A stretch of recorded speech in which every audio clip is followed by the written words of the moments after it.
नमस्कार, बहुत स्वागत आपका। मैं हूं आपके साथ मनुराज सक्सेना। आज का पॉडकास्ट का एपिसोड बहुत अहम है और ये आपके डिमांड पर हमने खास सेशन तैयार किया है। दरअसल ये हेल्थ से जुड़ा हुआ है। जिस तरह दिल्ली में प्रदूषण बढ़ रहा है, एनसीआर में प्रदूषण बढ़ रहा है, यहाँ तक कि आसपास की जो हरियाणा है, यूपी है और राजस्थान है, वहाँ तक ये प्रदूषण पहुँच चुका है। और इसका AQI जो हवा खराब स्टडी में पहुँच चुकी है, उसका असर सबसे ज़्यादा हेल्थ पर लोगों की पड़ रहा है। लोगों को आंखों में जलन महसूस हो रही है, गले में खराश हो रही है, नोज़ ब्लॉक हो जा रही है, सर्दी जैसे जैसे बढ़ रही है, ये छोटी मोटी बीमारियां भी साथ में लग रही हैं। तो ऐसे में कैसे आप अपने सेहत का ख्याल रखें, इसे समझने के लिए खुद हमने आज पॉडकास्ट के इस एपिसोड में डॉक्टर को बुलाया है। डॉक्टर नीतीश अग्रवाल हमारे साथ जुड़ गए हैं। Welcome to the show. धन्यवाद मुझे इस इम्पॉर्टेंट टॉपिक के ऊपर डिस्कशन के लिए बुलाने के लिए। उम्मीद करते हैं कि हमारे आज के डिस्कशन से आम जनता को फ़ायदा हो। जी, सबसे पहले तो अस्थमा पेशेंट्स की मैं आपसे बात करना जी चाहूँगी, क्योंकि बहुत ही ज़्यादा उन लोगों को परेशानी होती है। जी खास तौर पे जब AQI का लेवल खतरनाक श्रेणी में पहुंच जाता है। जी और हम ये 20 से 1 महीना, मुझे लगता है कि ऑलमोस्ट हो गया है, अभी 1 महीना मुझे लगता है और रहने वाला है, अगर मैं पिछली हिस्ट्री देखूं पिछले सालों की। तो फिर कैसे ख्याल रखें अस्थमा पेशेंट्स? देखिए, ये जो 3 से 4 महीने का जो समय जो पीरियड है, जिसको हम देखें तो मोटा मोटा नवंबर से लेकर फरवरी तक, इसमें हमारे जो वातावरण में चेंजेस होते हैं, सबसे पहले उसको समझते हैं। 2 से 3 चेंजेस देखने को मिलते हैं। सिर्फ एक प्रदूषण ही कारण नहीं है।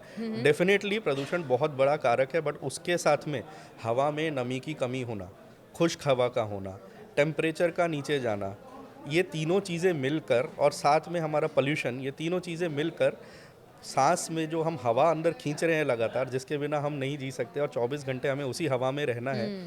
तो ये हवा स्पेशली अस्थमा वाले पेशेंट्स, साइनोसाइटिस वाले पेशेंट्स, कान नाक गले के पुराने मरीज़, और ख़ास तौर पे 2 एज ग्रुप, छोटे बच्चे और बड़े बुज़ुर्ग जो ऑलरेडी इम्यूनिटी जिनकी लो रहती है, ये बहुत सफ़र करते हैं। जैसे कि खांसी, आंखों में जलन, नाक से पानी आना, नाक बंद होना, और बहुत सीवियर केसेस में सांस उखड़ना या निमोनिया, जिन केसेस में हॉस्पिटलाइजेशन की भी ज़रूरत आ जाती है। जी, तो उनको अपना ख्याल कैसे रखना है, क्या टिप्स ख्याल देना चाहेंगे? बहुत सिंपल टिप्स हैं। जिन लोगों को अभी घर से जाना, बाहर जाना अनावश्यक है, वो घर से बाहर ना जाएं। जितना हो सके इंडोर रहें। आजकल मार्केट में विभिन्न प्रकार के एयर प्यूरीफायर्स अवेलेबल हैं। आप किसी भी अच्छे एक ब्रांड का, जिसमें हेपा फिल्टर हो, जो कि आपके ना सिर्फ पार्टिकुलेट मैटर बल्कि गैसियस पोल्यूटेंट्स को भी एब्जॉर्ब कर सके और आपकी एटलीस्ट इंडोर एयर को प्योर कर सके, ऐसे एयर प्यूरीफायर्स का इस्तेमाल करना। और जब तक हम मौसम की बारिश नहीं देखते हैं और हम देखते हैं कि हवा खुश्क बनी हुई है, ह्यूमिडिटी लो है, तब तक एक छोटा सा डिवाइस एयर प्यूरीफायर के साथ, जिसको हम ह्यूमिडिफायर बोलते हैं, जो हवा में लगातार नमी का बहाव बढ़ाता है, उसका इस्तेमाल बहुत मदद कर सकता है। इसके साथ में कुछ घरेलू नुस्खे जो हमारी नानी दादी सब लोग बता कर गए हैं, वो भी बहुत मदद करते हैं। जैसे कि अपना खान पान साधारण रखें, हल्का रखें, बाहर का तेल तला भुना जो गले को और हमारी सांस की नलियों को और सिकुड़न दे, ऐसा खाना अवॉइड करना।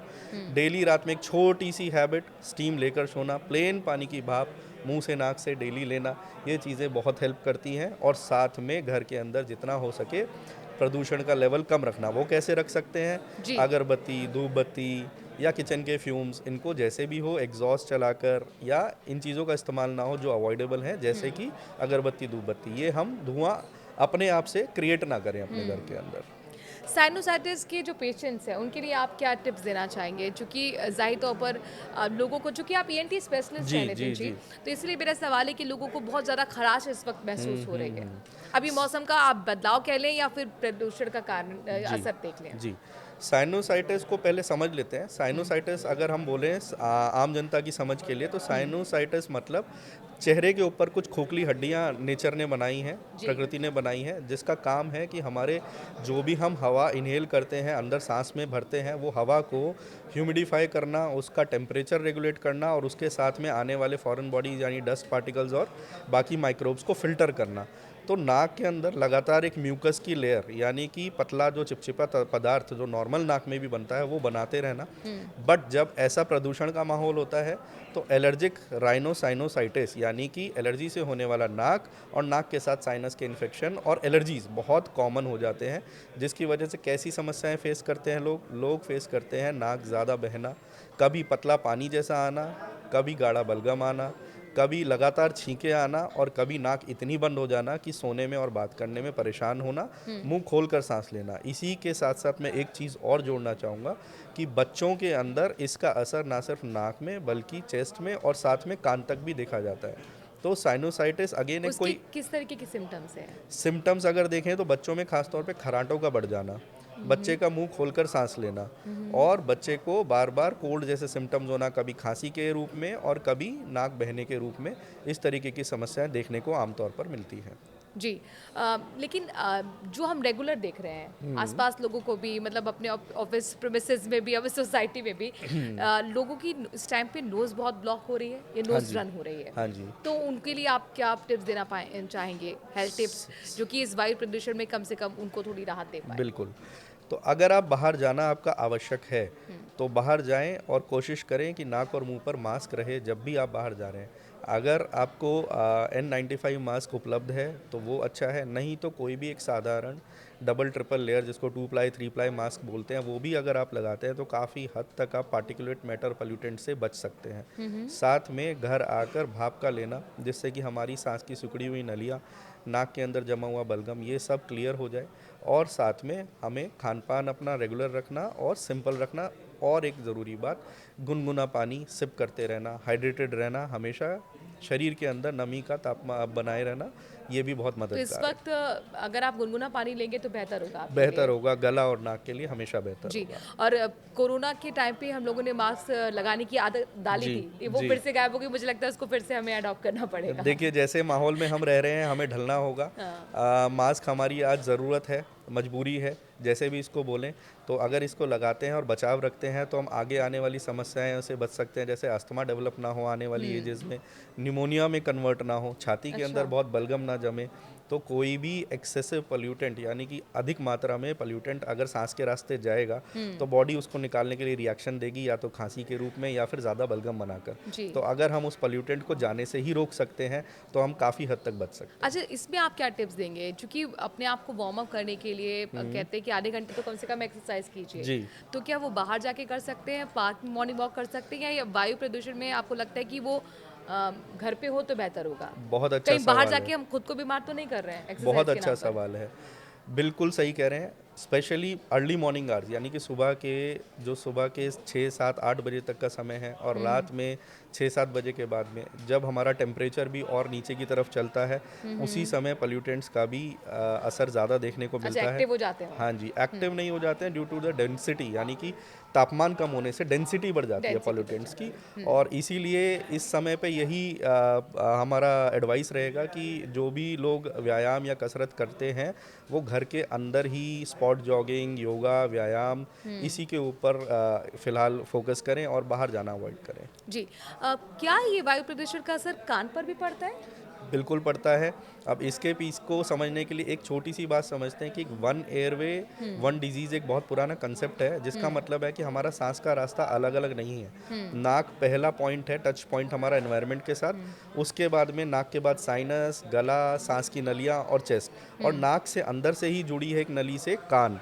तो ये जो नाक से कान का रास्ता है, अगर नाक आपकी परपेचुअली यानी कि अधिकतर समय ब्लॉक रहेगी या बलगम बहुत बनेगा, तो यही बलगम और यही कंजेशन आपके कान तक जाता है, जिससे खास तौर पे बच्चों में कान के अंदर मवाद या एक चिपचिपा गाढ़ा पदार्थ बनकर कान में बंद जैसा फील होना या कान में सुनने में परेशानी, कान में दर्द, ऐसी समस्याएं आती हैं। तो कान के भी मरीज इस समय पर काफ़ी परेशान होते हैं। अच्छा, कानों में आवाज़ होना भी कोई बीमारी है क्या? जैसे कुछ आवाज़ बिल्कुल, आती है जो? बिल्कुल।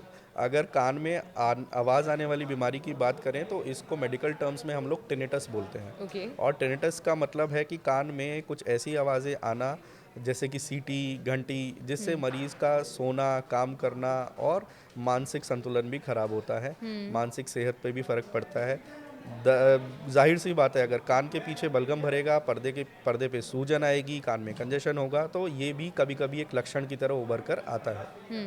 अच्छा, टॉन्सिल्स जो हैं वो जनरली ये वाला जो टाइम होता है जब वेदर चेंज हो रहा होता है, तो ज़्यादा पेशेंट्स इसके देखने को मिलते हैं। उनके लिए आप क्या हेल्थ टिप्स देना चाहेंगे? जी।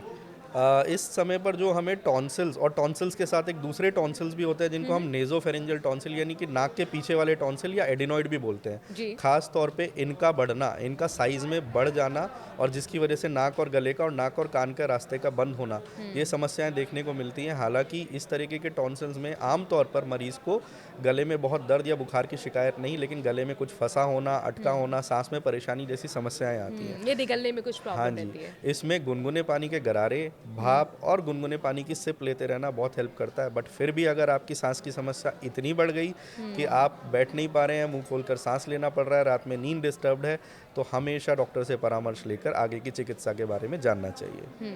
क्या एलर्जी भी ये प्रदूषण करता है लोगों पर?